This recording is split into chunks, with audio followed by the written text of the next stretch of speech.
আসসালামু আলাইকুম এভরিওয়ান, আশা করি সবাই ভালো আছেন। আমিও ভালো আছি। আপনারা তো সবাই জানেন চালের গুড় দিয়ে তালের পিঠা তৈরি হয়। আমি আপনাদের সুজি দিয়ে তালের পিঠা তৈরি করে দেখাবো।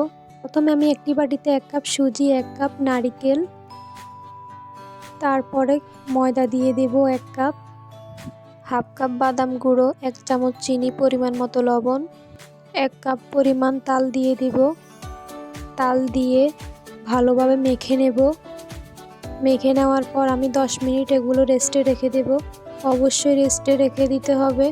তারপর ছোট ছোট বড়ার শেপ করে আমি তেলে ভেজে নেব।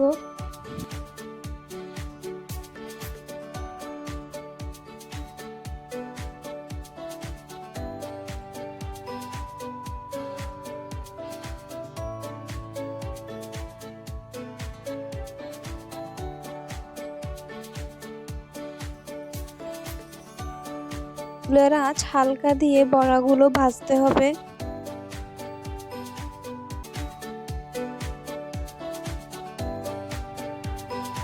পিঠাগুলো ভাজা হয়ে গেলে আমি নামিয়ে নেব। পিঠাগুলো খেতে খুবই মজা হয়েছে। আপনারা এভাবে বাসায় ট্রাই করবেন। ভিডিওটি ভালো লাগলে সাবস্ক্রাইব করে দেবেন, লাইক কমেন্ট করে আমার পাশেই থাকবেন। ধন্যবাদ সবাইকে।